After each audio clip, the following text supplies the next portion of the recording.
বাজারের নামী brand city কিংবা তীর তেল কিনছেন? সাবধান, আপনার রান্নাঘরে পৌঁছে যাচ্ছে বিষাক্ত নকল তেল।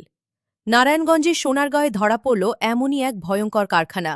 মেয়াজ ফুড প্রোডাক্টস নামের প্রতিষ্ঠানে সিটি ও তীরের লোগো জাল করে চলছিল রমরমা ব্যবসা। ১,২০০ লিটার তেল আর নকল স্টিকার জব্দ করেছে জেলা প্রশাসন। নির্বাহী ম্যাজিস্ট্রেট খন্দকার সমিত রেজার অভিযানে মালিক মহিন ভূঁইয়াকে গুনতে হল ২ লাখ টাকা জরিমানা।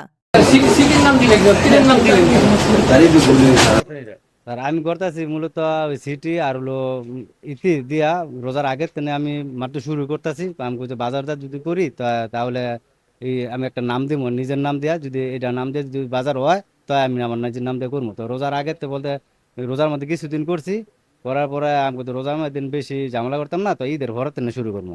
আমার ঘরের মধ্যে ৬ ড্রাম মাল আছে, মালের দিনে ৩ ড্রাম বানাইছে আর ৩ ড্রাম রয়েছে। তো আমি কিস্তি তুলে স্যার লই বেচা, আবার মনে হয় ৪টা বেচে ৩টা বেচে বেচে আবার টাকা দিয়ে দিয়ে আবার লই।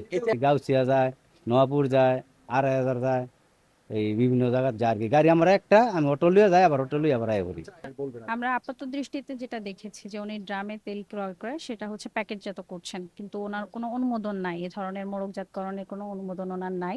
এবং আমরা আরো কিছু বিষয় লক্ষ্য করেছি যে ওনারা যে পরিবেশে তেলটা মোড়কজাতকরণ করছেন সেটা সঠিক নয়, স্বাস্থ্যসম্মত নয়।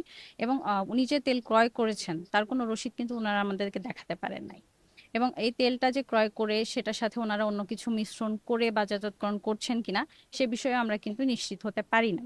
তো সেটা আমাদের স্বাস্থ্যসম্মত কিনা সেটাও একটা প্রশ্ন থেকে যায়। এই জন্য আমরা আজকে বাংলাদেশ নিরাপদ খাদ্য কর্তৃপক্ষের পক্ষ থেকে আমরা নমুনা সংগ্রহ করব এবং এটা টেস্টের জন্য পাঠাবো। ধন্যবাদ। আজকে আমরা র্যাবের থেকে খবর পেয়েছি যে এই জায়গাতে ভোজ্য তেল বাজারজাত করা হচ্ছে কোনো ধরনের অনুমতি ছাড়া। তো আপনারা জানেন, একটা ভোজ্য তেল যখন বাজারজাত করবেন আপনার একটা কোম্পানি থাকতে হবে, অনুমোদন থাকতে হবে। আমাদের যারা নিয়ন্ত্রণকারী প্রতিষ্ঠান আছেন যেমন বিএসটিআই সহ, এই জায়গায় কিন্তু তার অনুমতিটা লাগবে। তার কিন্তু কোনো ধরনের অনুমতি নাই। উনি স্বীকার করেছেন যে তার কোনো ধরনের অনুমতি নাই, এবং তার সেই উনি এই ভিত্তিতে দোষ স্বীকারোক্তি প্রদান করেছেন। তার এই দোষ স্বীকারোক্তির ভিত্তিতে আমরা নিরাপদ খাদ্য আইনের ৩৯ ধারায় তার নিবন্ধন না থাকার অপরাধে তাকে আমরা ২ লক্ষ টাকা জরিমানা করেছি। অবৈধ তেল মজুতকারী এবং অবৈধ লেবেলিং এর বিরুদ্ধে আমাদের অপারেশন চলমান থাকবে।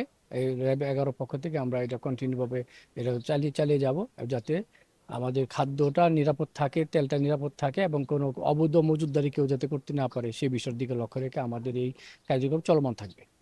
এসব তেলে ভেজালের পরিমাণ কতটা তা জানতে কাজ করছে নিরাপদ খাদ্য অধিদপ্তর। চক্রের বাকিদের ধরতে অভিযান চলবে।